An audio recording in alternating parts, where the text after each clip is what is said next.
Bismillahirrahmanirrahim. Assalamu alaikum students. So this is going to be lecture number 28 from unit 1, that is computer systems of computer science first year, and the topic we are going to cover in this lecture is agile model, which is a type of software development model. The topic number in your textbook for this particular topic is 1.4.2. So the agenda of today's lecture is to cover page number 33 and 34 of your textbook, and we are going to learn about agile model, advantages and disadvantages of agile model. Before jumping to the main topic, let's have a quick recap about software development model.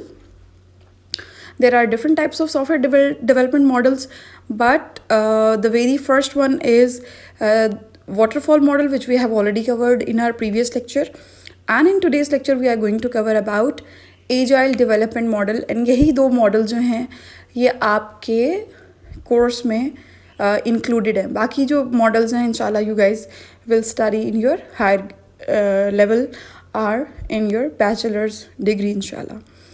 So we have to talk about and we have to learn about what is agile model and why to use this model. सबसे पहले तो हमें ये पता होना चाहिए कि agile model है क्या एंड हम इस मॉडल को यूज़ क्यों करते हैं. So let's get started and we will see what is agile model. So agile model is basically a software development approach.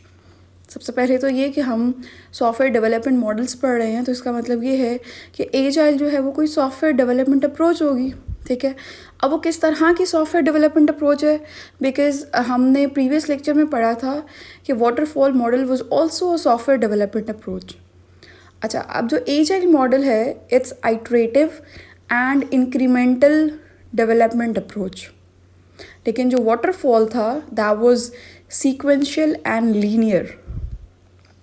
तो मैं ये सजेस्ट करूँगी कि आप इन कंपैरिजन्स भी याद रखें ताकि इन केस के कंपैरिजन आ जाए दोनों मॉडल्स का तो आप उसको भी जो है वो आंसर कर सकें क्वेश्चन को.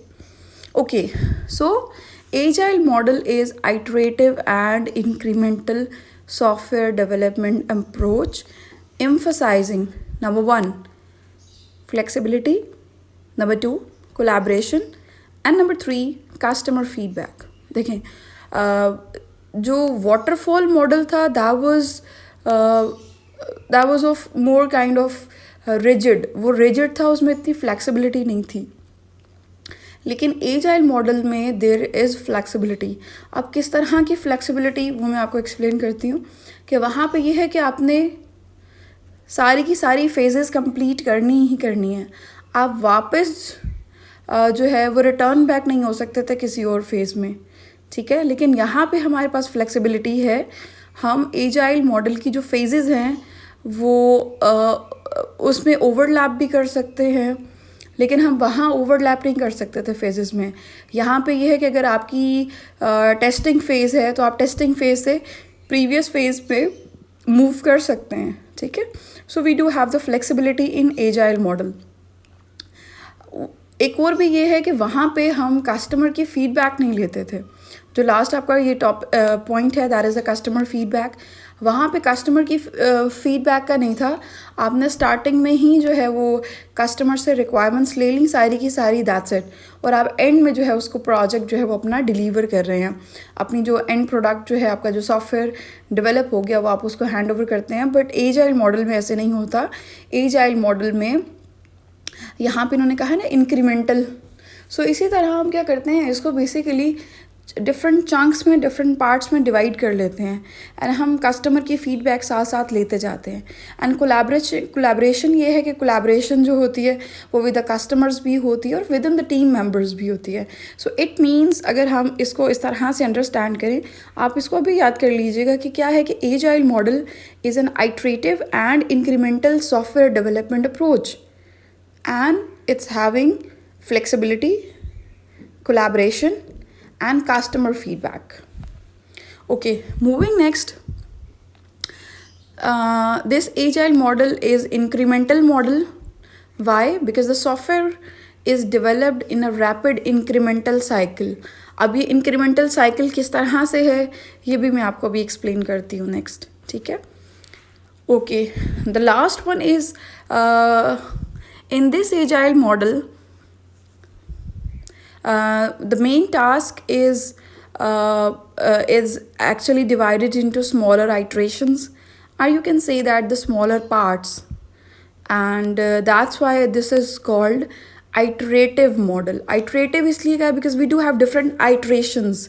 iterations का मतलब ये होता है, आप ये समझ लें कि आप पूरे बड़े से प्रोजेक्ट को छोटे छोटे चंक्स में या छोटे छोटे पार्ट्स में या छोटी छोटी आइट्रेशंस में डिवाइड कर लेते हैं. ठीक है, अब एक आइट्रेशन है आपके पास, उसमें आपकी रिक्वायरमेंट गैदरिंग होगी, देन फर्दर जो बाकी फेजेस और स्टेप्स हैं वो फॉलो किए जाएंगे, देन उसको हैंड ओवर किया जाएगा to the customer for the customer feedback.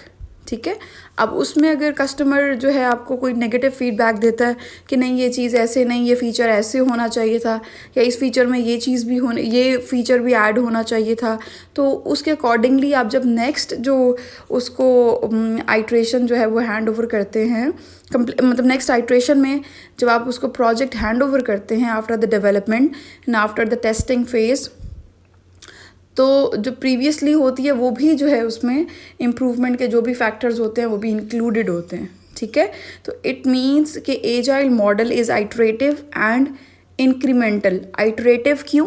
क्योंकि हम पूरे के पूरे सॉफ्टवेयर डेवलपमेंट प्रोजेक्ट को ब्रेक करते हैं into smaller iterations and smaller parts. ठीक है, एंड यही वजह है कि it doesn't involve in long term planning. हमें इतनी लॉन्ग टर्म प्लानिंग की ज़रूरत नहीं होती जिस तरह से लॉन्ग टर्म प्लानिंग आपको वाटरफॉल में चाहिए होती है. वाटरफॉल में सारी की सारी रिक्वायरमेंट्स आपको बिगनिंग में ही चाहिए होती हैं. यहाँ पे नहीं है, यहाँ पे आपको रिक्वायरमेंट्स मिल जाएं, आप उस पर काम स्टार्ट कर देते हैं. ठीक है, एंड अगर आपको टाइम टू टाइम भी रिक्वायरमेंट्स मिलती रहती हैं as per the user demand end user expectation, आप उसको ऐड ऑन करते जाते हैं एंड उसी के लिहाज से फर्दर डेवलप करते जाते हैं सॉफ्टवेयर को. ठीक है, सो इसी तरह से ये इंक्रीमेंटल अप्रोच भी हो गई कि फ़र्स्ट आपकी iteration, then moving to the next, तो इंक्रीमेंट हो गया to the next iteration, then उसको आपने कंप्लीट किया और कस्टमर को डिलीवर किया, then it will get incremented to another iteration, so it goes on. So this is about the intro of agile model.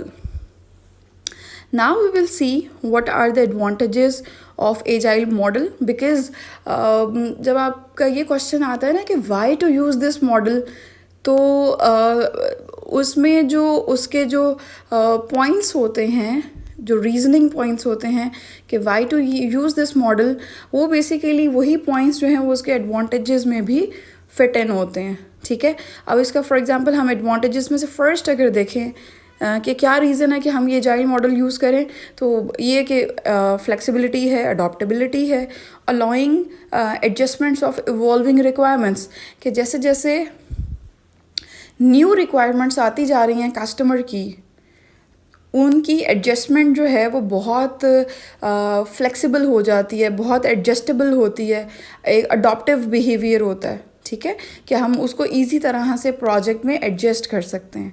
ठीक है, लेकिन इतनी फ्लेक्सिबिलिटी क्या, फ्लेक्सिबिलिटी बिल्कुल भी नहीं थी वाटरफॉल मॉडल में, लेकिन हमारे पास एजाइल मॉडल में फ्लेक्सिबिलिटी है एंड अडॉप्टेबिलिटी है टू अडॉप्ट इवॉल्विंग रिक्वायरमेंट्स या न्यू फीचर जो आप प्रोजेक्ट में या सॉफ्टवेयर में ऐड ऑन करना चाह रहे हैं एज पर यूजर्स एक्सपेक्टेशन एंड रिक्वायरमेंट्स.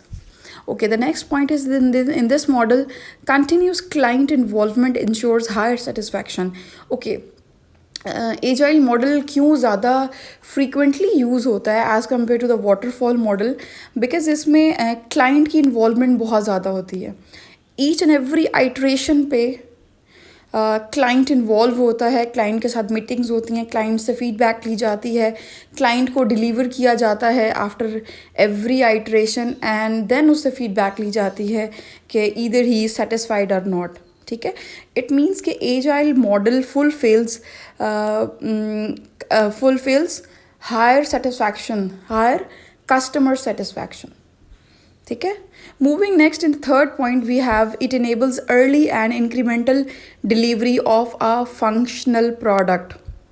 देखें, जब एक इंक्रीमेंट आपने क्या किया, पूरे के पूरे प्रोजेक्ट को इंक्रीमेंट्स में या पार्ट्स में डिवाइड कर लिया।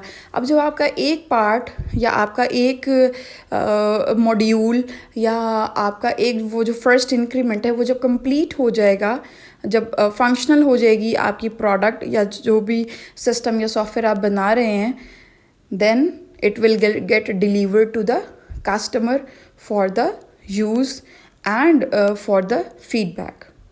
Okay, so the next is continuous improvement is facilitated through regular demonstrations. Exactly, आप continuously demonstrations दे रहे होते हैं, एक regular demonstrations चल रही होती हैं with the clients and within the team as work, because जो designers हैं वो design अपना जो भी है उसको finalize करके hand over करते हैं to the development team.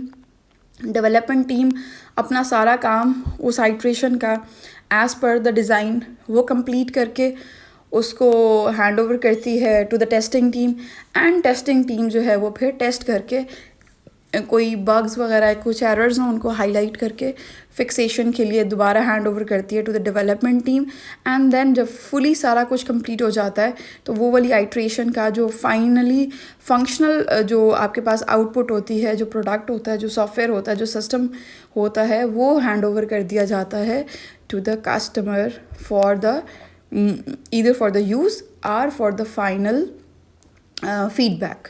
ठीक है, देन मूव ऑन किया जाता है to the next iteration. Okay, so in इस केस में एक कंटिन्यूसली इम्प्रूवमेंट का प्रोसेस जो है वो चलता रहता है। Next and the last advantage of agile model that is mention in your book is improved communication is emphasized, fostering collaboration. अच्छा, फॉस्टरिंग कोलैबोरेशन मीन्स कोलैबोरेशन को इनकरेज किया जाता है with in the team members के collaborate करें, testers with the developers and developers with the designers। तो ये collaboration बहुत within the team जो है वो बहुत encouraging होती है, बहुत important होती है। ठीक है, और improved communication is emphasized। ज़ाहिरी बात है जब collaboration होगी, जब within the team members and with the targeted customer जो है वो कोलैबोरेशन होगी तो जो कम्युनिकेशन है वो भी ज़्यादा स्ट्रॉन्ग होगी एंड वो भी इम्प्रूव्ड होगी। So these are all the advantages of agile model, जिसकी वजह से जो एजाइल मॉडल है it's one of the very favourite model and बहुत ज़्यादा फ्रीक्वेंटली यूज़ होने वाला एजाइल मॉडल है। इवन पाकिस्तान में तो बहुत से हमारे सॉफ्टवेयर हाउसेज हैं एंड कंपनीज़ हैं जिसमें मोस्टली जो है वो प्रैक्टिस में जो है वो एजाइल मॉडल है, और एजाइल मॉडल से रिलेटेड भी काफ़ी क्वेश्चनिंग होती है आपके इंटरव्यूज़ में जब आप अपने जॉब इंटरव्यू के लिए जाते हैं। Okay, so moving next to the disadvantages से पहले we will cover few stages, or you can say that the phases of agile development. The first one is requirement gathering, the second is planning, the third is design phase, then comes implementation, testing, deployment and maintenance phase. These are all the phases जो कि हमने waterfall model में भी पढ़ी हैं, और यही phases जो हैं वो हमने SDLC में भी हम डिटेल में पढ़ चुके हैं। इसकी फेजेस जो हैं वो डिटेल में मैं आपको इंशाल्लाह नेक्स्ट लेक्चर में पढ़ाऊँगी, बट अभी हम डिस्कस करने जा रहे हैं disadvantages of agile model. So agile model के कुछ डिसएडवांटेजेस भी हैं। Before discussing those disadvantages, here is the paragraph I have taken from your book, and ये इतना पार्ट मैं आपको एक्सप्लेन भी कर चुकी हूँ, और ये बुक से जो है वो मैंने यहाँ पे भी मेंशन कर दिया है कि इतना पार्ट जो है वो we have discussed in this lecture. So moving next, now we will see what are the disadvantages of agile model. Very first one disadvantage is dependency on customer availability poses a challenge. अच्छा, disadvantages में we will discuss about few challenges, जिसमें से जो first challenge है वो है customer availability. देखें, अब कस्टमर की अवेलेबिलिटी होना बहुत ज़रूरी है, क्योंकि कस्टमर्स के साथ जब आप मीटिंग्स कंडक्ट करते हैं, जो आपका टारगेटेड कस्टमर होता है जो कि वो सिस्टम या सॉफ्टवेयर डेवलप करवा रहा होता है आपसे, तो उसकी अवेलेबिलिटी मैटर्स अ लॉट। आप डिपेंड कर रहे होते हैं उसकी अवेलेबिलिटी पे कि कब वो अवेलेबल होगा, कब वो आप उसको हैंड ओवर करेंगे प्रोडक्ट, एंड वो उसको टेस्ट करके, उसको यूज़ करके, उसको चेक करके आपको फीडबैक देगा कि ईदर ही और she is satisfied from that final product or not. So जो डिपेंडेंसी होती है कस्टमर की अवेलेबिलिटी पे, दैट्स अ बिग चैलेंज. इसके बाद the potential of scope creep exist with the flexibility to accommodate changes. अब scoop creep क्या चीज़ है? That is also called requirement creep, and it refers to how a software's requirements tends to increase over time. अब यहाँ पे मैंने mention भी कर दिया ताकि आपको याद करना easy रहे कि project की requirements over the time कैसे कैसे increase कर रही हैं. So this factor is also a challenging factor, and this is one of the disadvantage of agile model. ठीक है. Okay, then third one is the coordination challenges emerge with a large team size. देखें, अगर आपकी team बहुत बड़ी team है, team members बहुत ज़्यादा हैं, तो उस केस में भी मीटिंग्स एंड कोऑर्डिनेशन, तो ये सारा कुछ जो भी है ये भी एक तरह से एक चैलेंज होता है in case of agile model. In case of agile model. Okay, the second last one is limited emphasis on documentation can be a drawback. अच्छा, अब इसमें ये होता है कि जो वाटरफॉल मॉडल था उसमें स्टार्टिंग में ही एक प्रॉपर जो है वो डॉक्यूमेंटेशन होती है, बट एजाइल मॉडल में क्या होता है कि बिकॉज आपने उसको डिफरेंट चंक्स में, डिफरेंट पार्ट्स में डिवाइड कर लिया, अब जो एक सेपरेट आइट्रेशन है उसकी डॉक्यूमेंटेशन डिफरेंट होगी. ठीक है, बिकॉज उसमें आपने रिक्वायरमेंट गैदर की, उसके अकॉर्डिंगली डिज़ाइनिंग फेज़ हुई, उसी के अकॉर्डिंगली डेवलपमेंट के बाद फिर जो है वो टेस्टिंग एंड डिप्लॉयमेंट वगैरह, देन मेंटेनेंस फेज़ आएगी. तो डॉक्यूमेंटेशन फेज़ बिकॉज आपने एक पूरे प्रोजेक्ट को डिफरेंट आइट्रेशंस में, डिफरेंट चंक्स में डिवाइड कर लिया, तो डिफरेंट एक छोटे से चंक के लिए डॉक्यूमेंटेशन भी जो है वो बहुत कम हो जाती है एंड लिमिटेड हो जाती है. ठीक है, तो इस केस में वैसे तो होना नहीं चाहिए कि ये कोई ड्रॉबैक है. I think it's a plus point, but आपकी बुक वाले ने उसको मेंशन किया as a disadvantage. So you guys have to memorise this as disadvantage, what we can say more. Okay, not ideal for project with stable and well defined. Exactly, जो stable and well defined requirements होती हैं उस तरह के जो projects हैं they are well suited for waterfall model. waterfall model में ये होता है कि ऐसे projects जो well defined requirements वाले होते हैं उनके लिए waterfall model है. ठीक है, तो agile model is not fit for those projects. I think this point is very clear to you guys. ये तो बहुत सबसे ज़्यादा इम्पॉर्टेंट वाला पॉइंट है. ठीक है, सो these are all about this disadvantages of agile model. In case of any question, in case of any query, you guys may drop your words in the comment section, and in case of contact, you guys may contact us on our number, our Gmail address, और WhatsApp number भी इसी number पे है. तो अगर आपने WhatsApp पे contact करना है तो आप हमसे व्हाट्सएप पे भी कांटेक्ट कर सकते हैं. So stay tuned, keep learning and keep growing. Will see you in the next lecture इंशाल्लाह.